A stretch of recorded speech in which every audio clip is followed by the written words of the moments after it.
Então, aparece esse sapo, né, para fazer companhia ao Chico. Então, a primeira lição que Chico dá para a gente, assim, na verdade, Emmanuel queria a total atenção de Chico para o que ele estava fazendo, né? Não era, tudo bem, se Chico se sentia tão sozinho assim, qualquer, né, qualquer vida, vamos dizer assim, que estivesse lá próximo a ele, iria indicar que ele ainda estava no mundo dos vivos, mas a questão é total atenção, porque havia, então, muitos detalhes. Imagina, são 400 e tantas páginas. Outra coisa, outra história que Chico conta também, diz que uma vez ele, num voo, eu não me recordo agora o voo, para onde era o voo, mas o fato é que naquele avião viajava um cardeal que era da França,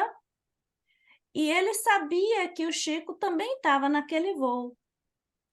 E quando, enfim, o avião já estava em altitude, etc., ele vai até o Chico, o cardeal, vai até o Chico com exatamente este livro na mão, Paulo Estevam, e aí pede a Chico para autografar. E aí Chico fala assim: "Ué, mas o senhor, né, quanta honra o senhor, um cardeal e o cara, ele, não, também não me recordo o nome do cardeal, mas ele constantemente ele ia ao Vaticano, e aí ele disse assim: "Chico, não se espante, mas este livro aqui é extremamente estudado no Vaticano". Porque o que acontece é que a Igreja Católica tem pouquíssimos dados da vida de Estevão. E este é um dos livros onde se tem mais detalhes, maior número de informações, né, do Estevão. Essa história é fantástica, porque ela fala do respeito que Chico tinha, né, com relação às outras instituições religiosas. Obviamente, a Igreja Católica não acredita em reencarnação e tudo mais, porém, ninguém duvidava dos valores morais e éticos do Chico Xavier, para você ver a importância que é ter uma pessoa do calibre do Chico, né, representando o Espiritismo. Então, vamos lá. Começando do começo, o primeiro aqui vamos começar pela introdução. Não sei se todo mundo tem o livro, pode ser que as edições sejam diferentes, mas eu estou lendo essa edição aqui. Aí, a Gracinha já está com outra edição. É da FEB, é sua, Gracinha? É. Então, deve ser O somente meu, abri o link aqui que você, no PDF que tem no aquele Google. Eu não PDF. tenho, eu não tenho ele físico, Tá. não. Eu vou ler aqui, ver se é a É. mesma coisa. Vamos lá. Se alguém encontrar alguma coisa diferente, é só falar. Então, vamos lá. Breve notícia, introdução de Emmanuel. Não são poucos os... Ai, gente, peraí. Pedimos a Deus, aos espíritos aqui conosco, presentes, aos nossos mentores individuais, aos mentores de nossas famílias, de nossas casas, que estejam, nos acompanhem em nossa leitura, nos beneficie aclarando o nosso entendimento e, ao mesmo tempo, que proteja o nosso grupo, proteja o ambiente do nosso lar, o ambiente de nossas famílias, não só destes aqui presentes, das pessoas aqui presentes, encarnados, desencarnados, que também estão conosco, procurando maior entendimento, mas também daqueles que não puderam estar conosco hoje, mas que certamente o estarão nas noites que se seguem, ou na afinidade de ideias e corações. Esteja conosco hoje sempre, mestre querido, e nos dê a permissão assim para iniciarmos a nossa leitura de hoje. Que assim seja. Perdão, é que eu esqueci. Todo trabalho assim, se a gente não faz uma oraçãozinha. Enfin. Breve notícia e introdução de Emmanuel. Não são poucos os trabalhos que correm mundo, relativamente à tarefa gloriosa do apóstolo dos gentios. É justo, pois, esperarmos a interrogativa: por que mais um livro sobre Paulo de Tarso? Homenagem ao grande trabalhador do Evangelho ou informações mais detalhadas da sua vida? Quanto à primeira hipótese, somos dos primeiros a reconhecer que o convertido de Damasco não necessita de nossas mesquinhas homenagens. E quanto à segunda, respondemos afirmativamente para atingir os fins a que nos propomos, transferindo ao papel humano, com os recursos possíveis, alguma coisa das tradições do plano espiritual acerca dos trabalhos confiados ao grande amigo dos gentios. Nosso escopo essencial não poderia ser apenas rememorar passagens sublimes dos tempos apostólicos, e sim apresentar, antes de tudo, a figura do cooperador fiel, na sua legítima feição de homem transformado por Jesus Cristo e atento ao divino ministério. Esclareceremos ainda que não é nosso propósito levantar apenas uma biografia romanceada. O mundo está repleto dessas fichas educativas, com referência aos seus vultos mais notáveis. Nosso melhor e mais sincero desejo é recordar as lutas acerbas e os ásperos testemunhos de um coração extraordinário que se levantou das lutas humanas para seguir os passos do Mestre no esforço incessante. Nesse ponto aqui, eu acho interessante o Emmanuel falar sobre isso, porque, na verdade, esse aqui é o primeiro da série Paulo de Tarso, aí depois vem há 2000 anos atrás, depois vem 50 anos depois. Há 2000 anos atrás, o Emmanuel está falando da sua própria vida. E para quem já leu, existe aquela passagem quando Emmanuel está encontrando com Jesus e Jesus percebe que Emmanuel ele está ali por uma circunstância, um desespero, ele está pedindo pela saúde da sua filha, mas Jesus percebe que ele não está transformado, e Jesus faz uma proposta para ele, né? É agora ou daqui a milênios. E Jesus, então, naquele momento, ele se emociona, porque ele percebe que vai ser mesmo daqui a milênios, daquele momento a milênios. E é interessante pensar em Emmanuel contando essa história de Paulo, porque Paulo fez justamente o que Emmanuel não fez, né? Paulo não deixou dali para milênios, ele, naquele momento, ele aceitou o desafio e foi em frente. As igrejas amornecidas da atualidade e os falsos desejos dos crentes nos diversos setores do cristianismo justificam as nossas intenções. Eita, cacetada! Em toda parte, há tendências à ociosidade do espírito e manifestações de menor esforço. Muitos discípulos disputam as prerrogativas de Estado, enquanto outros, distanciados voluntariamente do trabalho justo, suplicam a proteção sobrenatural do céu. Templos e devotos entregam-se gostosamente a situações acomodatícias, preferindo as dominações e regalos da ordem material. Às vezes as pessoas falam que Emmanuel é muito duro e que ele costuma dar muita, né, fazer muitos carinhos, assim, dar muito tapa no leitor, ou enfim.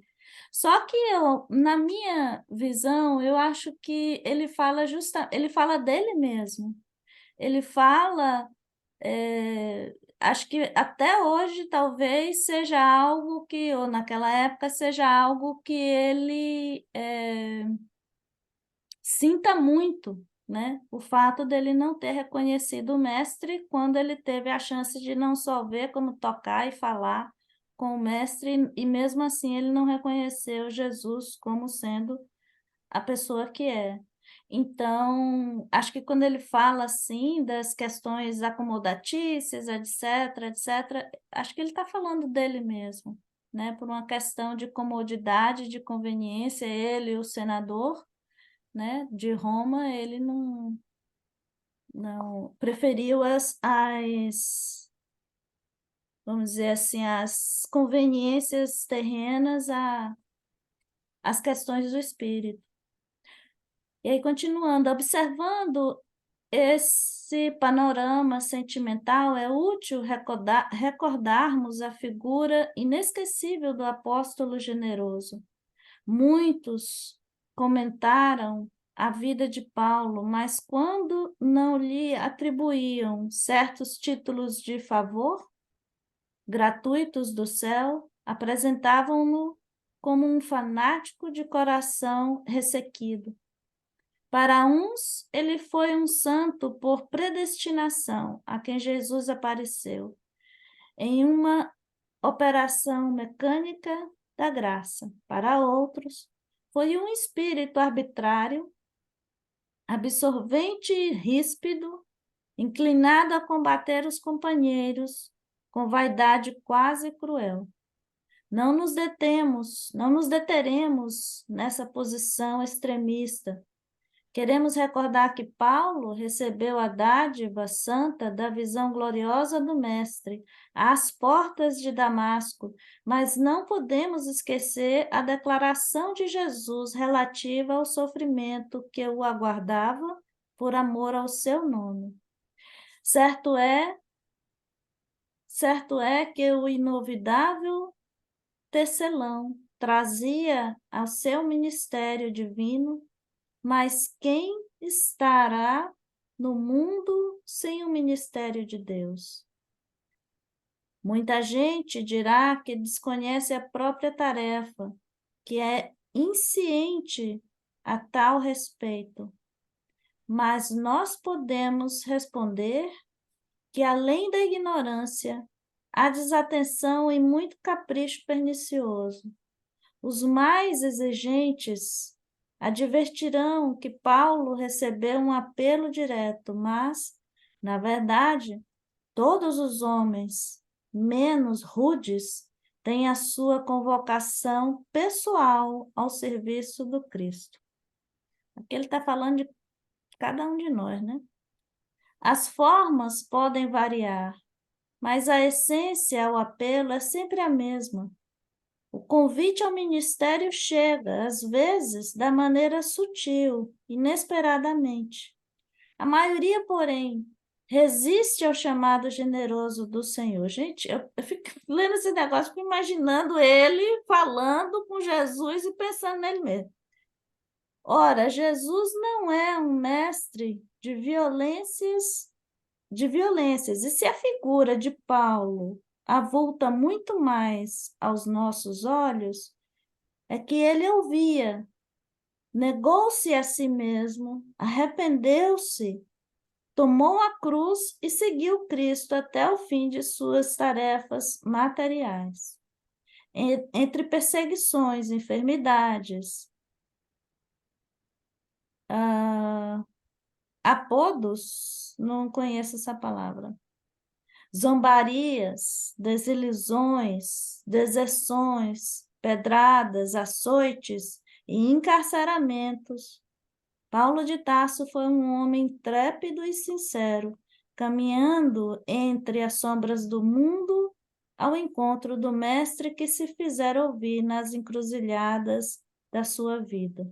Foi muito mais do que um predestinado, foi um realizador que trabalhou diariamente para a luz. O mestre chama-o da sua esfera de claridades imortais. Paulo tateia na treva das experiências humanas e responde: Senhor, que queres que eu faça? Entre ele e Jesus havia um abismo que o apóstolo soube transpor em decênios de luta redentora e constante. Demonstrá-lo para o exame do quanto nos compete em trabalho próprio, a fim de ir ao encontro de Jesus, é o nosso objetivo. Outra finalidade desse esforço humilde é reconhecer que o apóstolo não poderia chegar a essa possibilidade em ação isolada no mundo. Isso aqui é interessante. Sem Estevão, não teríamos Paulo de Tarso. O grande mártir do cristianismo nascente alcançou influência muito mais vasta na experiência paulina do que poderíamos imaginar, não só pelos textos conhecidos nos estudos terrestres. A vida de ambos está entrelaçada com misteriosa beleza. A contribuição de Estevão e de outras personagens dessa história real vem confirmar a necessidade e a universalidade da lei de cooperação. Que, aliás, é um dos critérios de Kardec, né, minha gente? É a questão da universalidade. E para verificar a amplitude desse conceito, recordemos que Jesus, cuja misericordiosa e recordemos que Jesus, cuja misteriosa e poder não, peraí. E para verificar a amplitude desse conceito, recordemos que Jesus, cuja misericórdia e poder abrangiam tudo, procurou a companhia de 12 auxiliares. Essa letra está horrível para eu ler. A fim de empreender a renovação do mundo. Aliás, sem cooperação não poderia existir amor, e o amor é a força de Deus que equilibra o universo. Desde já, vejo os críticos consultando textos e combinando versículos para trazerem à tona os erros do nosso testame singelo. O tentame singelo. A letra está horrível. Aos bem-intencionados, agradecemos sinceramente por conhecer a nossa expressão de criatura falível, declarando que este livro modesto foi grafado por um espírito para os que vivam em espírito. E ao pedantismo dogmático ou literário de todos os tempos, recorremos ao próprio Evangelho para repetir que, se a letra mata, o espírito vivifica. Isso aqui é super legal. Oferecendo, pois, esse humilde trabalho aos nossos irmãos da terra, formulamos votos para que o exemplo do grande convertido se faça mais claro nos nossos corações, a fim de que cada discípulo possa entender quanto lhe compete trabalhar e sofrer por amor a Jesus Cristo. Emmanuel Pedro Leopoldo, 8 de julho de 1941. Pois é, então, assim, eu não sei quanto a vocês, mas para mim, esse livro é um marco do tipo assim, todas as vezes que a gente estiver passando por momentos de dificuldade, quando a gente lembra dessas pessoas, o que essas pessoas como Paulo sofreram e passaram dificuldades muito maiores do que a minha, mas assim o fizeram por amor a Jesus e passaram em seus testes. Quem sou eu para reclamar de alguma coisa?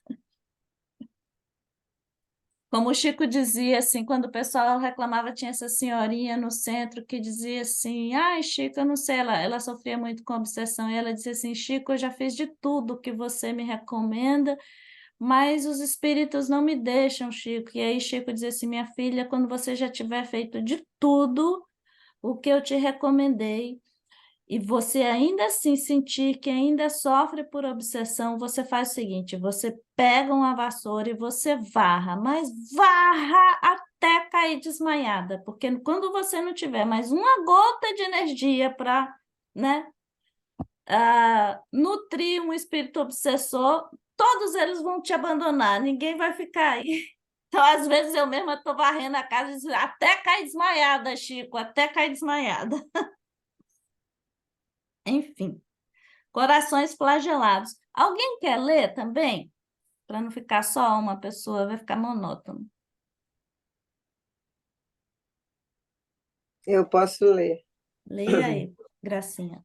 Então, primeira parte, corações flagelados. A manhã enfeitava-se de muita alegria e de sol, mas as ruas centrais de Corinto estavam quase desertas. No ar brincavam as mesmas brisas perfumadas, que sopravam de longe. Entretanto, não se observava na fisionomia suntuosa das vias públicas o sorriso de suas crianças despreocupadas, nem o movimento habitual das liteiras de luxo em seu giro costumeiro. Você avisa quando você quiser falar. A cidade reedificada por Júlio César era a mais bela joia da velha Acaia, servindo de capital à formosa província. Não se podia encontrar na sua intimidade o espírito helênico em sua pureza antiga, mesmo porque, depois de um século de lamentável abandono, após a destruição operada por Múmio, restaurando-a, o grande imperador transformara Corinto em colônia importante de romanos, para onde acorrera grande número de libertos, ansiosos de trabalho remunerador ou proprietários de promissoras fortunas. A estes associara-se vasta corrente de israelitas e considerável percentagem de filhos de outras raças, que ali se aglomeravam, transformando a cidade em núcleo de convergência de todos os aventureiros do Oriente e do Ocidente. Sua cultura estava muito distante das realizações intelectuais do gosto grego mais eminente, misturando-se em suas praças os templos mais diversos, observando, talvez, a essa heterogeneidade de sentimentos, Corinto tornara-se famosa pelas tradições de libertinagem da grande maioria dos seus habitantes. Aqui ele está situando a gente naquela época, na Corintos daquela época, né? Corintos era uma importante cidade de entreporto. Então, uma coisa que eu observo quando a gente vai lendo esses livros, eu fico imaginando como é que foi o planejamento, do seu ponto de vista do mundo espiritual, né? Como que os espíritos, ou como é que, sei lá, Deus, Jesus, provavelmente Jesus, estabelecia essas estratégias. E Corintos não era uma cidade qualquer, né? Não era uma cidade lá né, enfim, erma, né, no lugar ermo. Era assim um importante entreposto, e isso foi crucial, porque ali passava gente de todas as origens, de todas as denominações, de escravo aos mais intelectuais, né, conhecidos da época. E isso foi chave para que dali as cartas, então, né, circulassem livremente pelos caminhos onde Paulo, então, circulou. Quando ele fala aqui sobre a questão libertinagem de grande maioria de seus habitantes, Corinto sendo uma cidade portuária, ali, bom, naquela época a mulher não tinha muita, né, não tinha muita vez, não tinha muita voz, inclusive. E aquelas mulheres que, se elas fossem viúvas, se ela não, enfim, se elas não tivessem algum homem, algum marido que tomasse conta, etc., o único caminho para elas era prostituição. Acontece que, sendo uma cidade portuária, haviam então muitos marinheiros e essas mulheres elas costumavam se aglomerar aí né, ou ficavam circulando por aí no porto. E você sabia quem era naquela época, quem tinha uma vida assim, quem não tinha, porque as prostitutas necessariamente elas tinham os cabelos curtos por causa dos piolhos que vinham dos marinheiros. Então, como Paulo ele tinha uma preferência exatamente pelos rejeitados, né, da sociedade, uma das comunidades, vamos dizer assim, que era muito querida a Paulo, eram justamente as prostitutas.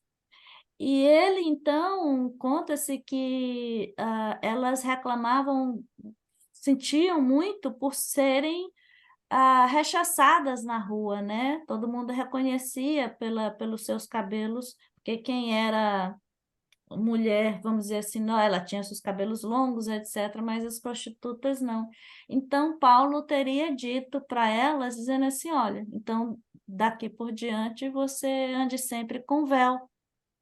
Ninguém vai ver se você tem cabelo curto, se você tem cabelo longo, né? Então, daí essa tradição de se colocar o véu né, uma das possíveis respostas para a tradição do véu no Oriente, mas vem de Paulo, na questão, na tentativa de proteger as prostitutas da época. Enfim, continua, por favor, Gracinha. Os romanos lá encontravam um campo largo para suas paixões, entregando-se desvaradamente ao venenoso perfume desse jardim de flores exóticas. Ao lado dos aspectos soberbos e das pedrarias rutilantes, o pântano das misérias morais exalava nauseante bafio. O bafo. A tragédia foi sempre o preço doloroso dos prazeres fáceis. De quando em quando, os grandes escândalos reclamavam as grandes repressões. Nesse ano de 34, a cidade em peso fora atormentada por violenta revolta dos escravos oprimidos. Crimes tenebrosos foram perpetrados na sombra, exigindo severas devassas. O procônsul não hesitara ante a gravidade da situação, expedindo mensageiros oficiais, solicitaram de Roma os recursos precisos. E os recursos não tardaram. Em breve, a galera das águias dominadoras, auxiliada por ventos favoráveis, trazia no bojo as autoridades da missão punitiva, cuja ação deveria esclarecer os acontecimentos. Eis porque, nessa manhã radiosa e alegre, os edifícios residenciais e as lojas do comércio apresentavam-se envolvidos em profundo silêncio, semicerrados e tristes. Os transeuntes eram raros, com exceção de vários magotes de soldados que cruzavam as esquinas despreocupados e satisfeitos, como quem se entregava de bom grado ao sabor das novidades. Já de alguns dias, um chefe romano, cujo nome se fazia acompanhar de sombrias tradições, fora recebido pela corte provincial, ali desempenhando as elevadas funções de legado de César, cercado de grande número de agentes políticos e militares, e estabelecendo o terror entre todas as classes, com o seu processo infamantes. Licínio e Minúcio chegaram ao poder, mobilizando todos os recursos da intriga e da calúnia, conseguindo voltar a Corinto, onde estacionara anos antes, sem maior autoridade, tudo ousava agora, por aumentar seus cabedais, fruto de avareza insaciável e sem escrúpulos. Pretendia recolher-se mais tarde àqueles sítios onde suas propriedades particulares atingiam grandes proporções, esperando aí a noite da decrepitude. Assim, de maneira a consumar seus criminosos desígnios, iniciou largo movimento de arbitrárias expropriações, a pretexto de garantir a ordem pública em benefício do poderoso império que a sua autoridade representava. Conta-se, aqui a gente está falando do ano 34 depois de Cristo, então já tinha um ano que Jesus tinha sido crucificado. Conta-se que após a crucificação de Jesus, para o pessoal das trevas, teria sido uma grande vitória, né? Que o filho, né, do homem tivesse sido crucificado. Então, conta-se que houve um movimento das forças umbralinas extremamente grande. Diz que realmente foi assim quem viveu naquela época viveu dias terríveis, porque eles estavam assim mais alvoroçados do que nunca. Então, aberrações aconteciam, violências, e aqui ele está falando um pouquinho disso, né? Mostrando o dia a dia, o terror que era. E imagina o que não deveria ser chegar um cara como Licínio Minúcio, né? Todo cheio de pompas e autoridades romanas, se achando e sentando, né, a, o sarrafo em todo mundo. Então, devia ser algo bem, bem Tudo para preocupante. quebrar, né? Uhum. Vamos lá. Já há alguns dias, um chefe romano, cujo nome se fazia... Não, esse eu já li. Por toda parte começavam... Por toda parte. Por toda parte começavam a chorar os oprimidos. Entretanto, quem usaria o recurso das reclamações públicas e oficiais? A escravidão esperava sempre os que se entregassem a qualquer impulso de liberdade contra as expressões da tirania romana. Porque aí eles, então, se rebelavam, viravam escravo. Tipo assim, Você não tinha dinheiro, não tinha dinheiro. ia para o calabouço, ou então você ia trabalhar de graça. Cara. E não era só a figura desprezível do odioso funcionário que constituía para a cidade uma angustiosa e permanente ameaça. Seus asseclas espalhavam-se em vários pontos das vias públicas, provocando cenas insuportáveis, característica de uma perversidade inconsciente. Devia ser uma coisa aterradora. No grupo de sábado que a gente se encontra, o pessoal de língua inglesa, a gente está estudando a série de André Luiz, e o sábado passado a gente estava falando sobre o livro Entre Dois Mundos. No capítulo 15, ele fala sobre vampirismo. E lá, André Luiz está contando assim que, na verdade, desde que o homem tomou consciência, alguma consciência, né?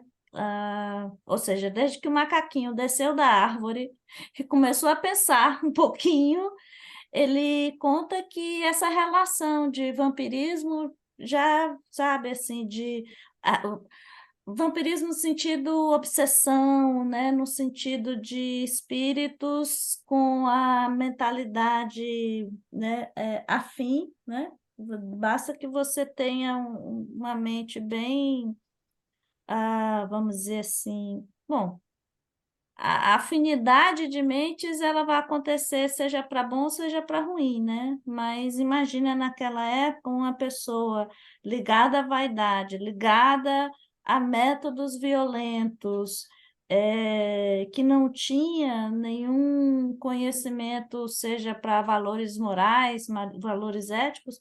Imagina com que esse tipo de mente se afinizava, né?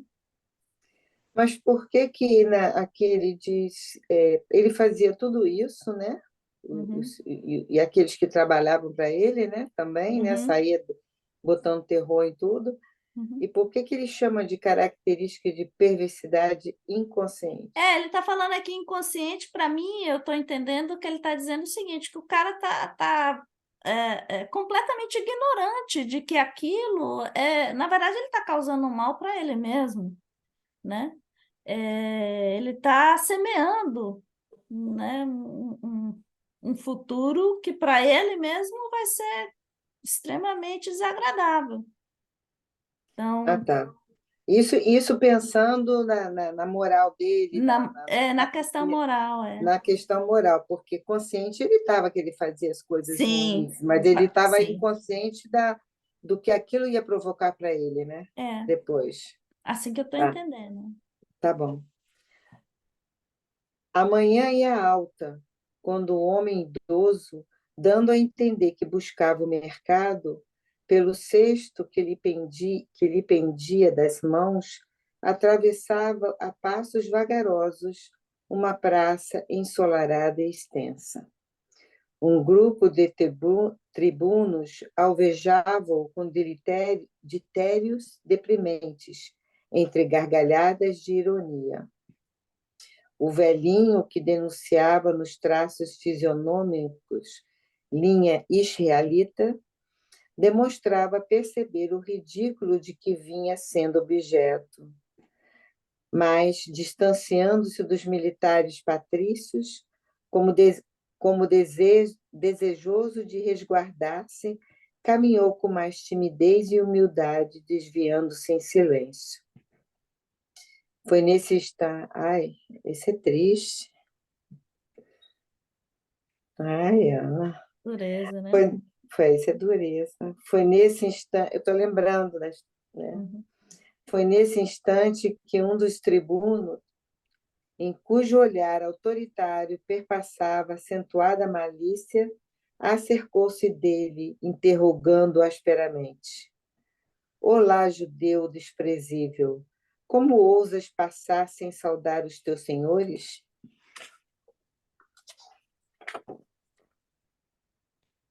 O interpelado estacou pálido e trêmulo. Seus olhos revelaram estranha angústia que resumia, na sua eloquência silenciosa, todos os martírios infinitos que flagelavam a sua raça. As mãos enrugadas lhe tremiam ligeiramente, enquanto o busto se arqueava reverente, premindo a longa barba encarnecida. Teu nome tornou oficial entre desrespeitoso e irônico. Josedeb, filho de Jared, não sei se eu estou falando certo, Ana, Uhum. respondeu timidamente. E por que não saudastes os tribunos imperiais? Senhor, eu não ousei, explicou quase lacrimoso. Não ousaste? Perguntou o oficial com profunda aspereza. E antes que o interpelado conseguisse oportunidade para mais amplas desculpas, o mandatário imperial assentou-lhe os punhos cerrados no rosto venerável em bofetões sucessivos e impiedosos. Toma, toma, exclamava rudemente. ao estridor das gargalhadas dos companheiros presentes à cena, em tom festivo. Guarda mais esta lembrança. Cão asqueroso aprende a ser educado e agradecido. Mas se você parar para pensar, o que que faz uma pessoa do nada se encontra com a outra não fez absolutamente nada, apenas passa, apenas existe. O que que faz você ter essa explosão de ira, né? E a ferir o outro dessa maneira? Hum? Eu fico assim imaginando, isso não é natural. Mas pelo fato, talvez, dele se reconhecer nele o israelita, como cita no livro, Sim, mas, sabe? Se você mas parar ele, para pensar, essa raiva, é quase como precisa, é, eu imagino assim, precisa de um estímulo a mais, né? é, Ana, daí vem aquela a parte onde a gente acabou de ler, que fala da perversidade inconsciente. Inconsciente, é. exatamente. É isso que eu estou dizendo, né? Vamos lá, Gracinha. No movimento. O velhinho cambaleou. Peraí, me perdi aqui. Aqui. O velhinho cambaleou, mas não reagiu. Percebia-se-lhe a surda revolta íntima, a traduzir-se no olhar chamejante, indignado, que lançou o agressor com uma serenidade terrível. Num movimento espontâneo, olhou os braços encarquilhados na luta e no sofrimento, reconhecendo a inutilidade de qualquer revide. Foi quando o verdugo inesperado, observando-lhe a calma silenciosa, pareceu medir a extensão da própria covardia, olha aí, Uhum. e colando as mãos na complicada armadura do cinto, voltou a dizer com profundo desdém: agora que recebeste a lição, podes procurar o mercado judeu insolente. A vítima dirigiu. Ele não fez nada e chamou ele de insolente. Uhum. A vítima dirigiu-lhe então um olhar de ansiosa amargura, no qual transpareciam as dolorosas angústias em toda uma longa existência, emoldurado na túnica singela e na velhice venerável, aureolada por cabelos branqueados nas mais penosas experiências da vida. O olhar do ofendido assemelhava-se a um dardo invisível que penetraria para sempre a consciência do agressor de respeitoso e mau. No entanto, aquela dignidade ferida não se demorou muito na atitude de exprobação, intraduzível em palavras. Em breves instantes, suportando os ditérios da geral zombaria, prosseguiu no objetivo que o levara a sair à rua.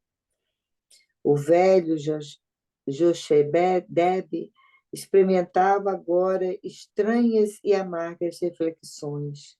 Duas lágrimas quentes e doloridas sulcavam-lhe as rugas da face macilenta, perdendo-se nos fios grisalhos da barba veneranda. Que fizera para merecer tão pesado castigos? A cidade fora trabalhada pelos movimentos de rebeldia de numerosos escravos, mas seu pequeno lar prosseguia com a mesma paz dos que trabalham com dedicação e obediência a Deus. A humilhação experimentada fazia-o regressar, pela imaginação, aos períodos mais difíceis da história de sua raça.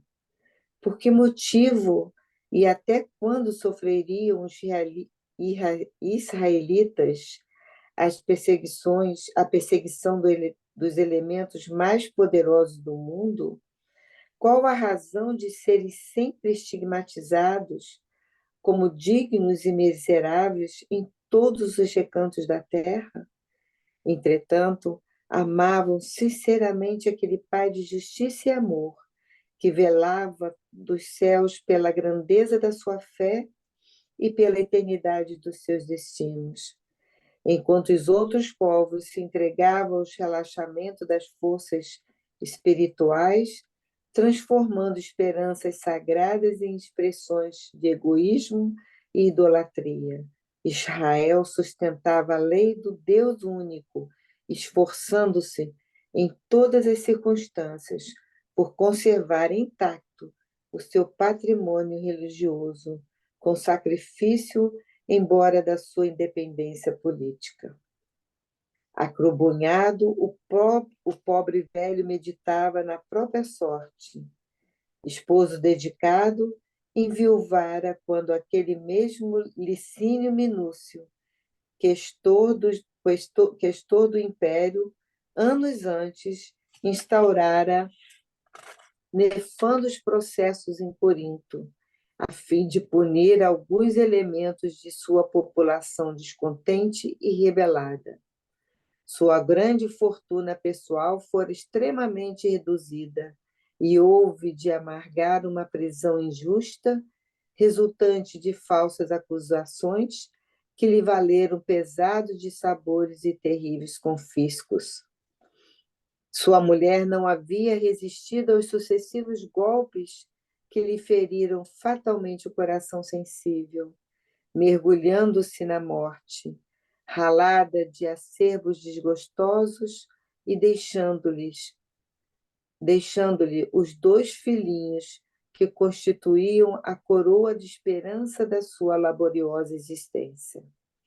Gesiel e Abigail desenvolviam-se sob o carinho de seus braços afetuosos, e por eles, no acúmulo dos sagrados deveres domésticos, sentia que a neve da estrada humana lhe alvejara precocemente os cabelos, consagrando a Deus as suas mais santas experiências. À mente lhe veio, então, mais viva a silhueta graciosa dos filhos. Era um lenitivo conhecer o sabor agradável das experiências do mundo, a benefício deles. O tesouro filial compensava-o das flagelações em cada acidente do caminho. A evocação do lar, onde o amor carinhoso dos filhos alimentava as esperanças paternas, suavizou-lhes as amarguras. Que importava a brutalidade do romano conquistador, quando sua velhice se aurelava dos mais santos afetos do coração? Experimentando o resignado consolo, chegou ao mercado, onde se abasteceu do que necessitava. O movimento não era intenso na feira habitual, como nos dias mais comuns. Entretanto, havia certa concorrência de compradores, mormente de libertos e pequenos proprietários que afluíam das estradas de Cencreia. Mal não havia terminado a compra de peixe e legumes, luxuosa liteira parou no centro da praça e dela saltou um oficial patrício, desdobrando largo pergaminho.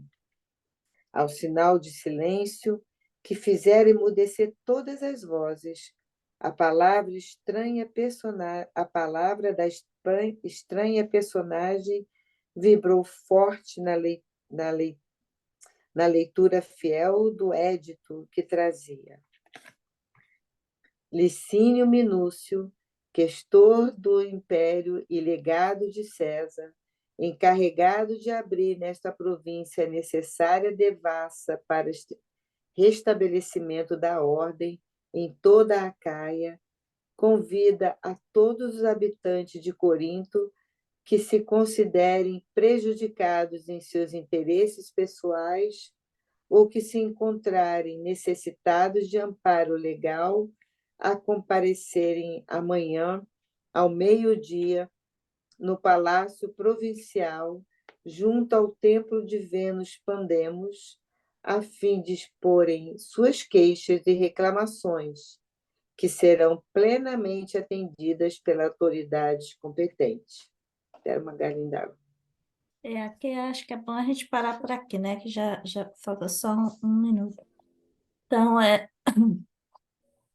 ele tá, até agora, ele está só ambientando a gente, né? No que era a comunidade, como é que o pessoal se movimentava, e aparece aí o primeiro personagem, né? Importante. Imagina quem era esse espírito para ser pai de Abigail e pai de Estevão, né? Quem não devia ser essa criatura? Então, não é à toa que ele ia tomar todos os bofetes romanos e ele iria manter uma certa calma, né? Onde foi que parou? Paramos aqui, ó, quando ele faz o anúncio, É, 11? é, Não, é, antes. é, é, onde ele faz o Muito anúncio. bem. Licínio Minúcio, questor do Império e legado de César, encarregado de abrir nessa província, é necessária devassa. Então, essa parte do anúncio, onde eles estão conclamando o pessoal para ir até o Palácio Provincial. Ana, Hum. então Gesiel é Estevão? uhum. Eu não Quando sabia. quando ele se converte, né? Que Posso- Estevão é um nome, não é um nome Difícil? judeu, é um nome de convertido, né? De cristão novo, Uhum, uhum. acho que é assim que eles se Tá. referem, né? Cristão novo. Uau, ok. É, muito bom. Então Uhum. tá, meninas. Muito bom estar com vocês. Já 9h31, meia-noite e 31. Nossa, quem está no Brasil, hein? É, Olha lá, cara. A Zênia nem tá com a câmera, Não, tadinha. tia Zênia deve estar deitada, É. Aqui tentando. nem eu, já estou deitada também. Não, Mas já eu acho que tô. ela está com as crianças também e parece que ela não Ah, estava conseguindo mesmo, estava com algum problema. foi? Ah, Nossa, parece sua mãe essa daí. eu vou mandar o link depois para ela. Vou aqui Tati, terminar a gravação. Ah, Tati, você gostou, Tati? Tati é a única que é Gostei. caloura aqui, né, Aninha? Ana Cá. Você conhecia a Tati? Não. eu não conhecia a Tatiana, não.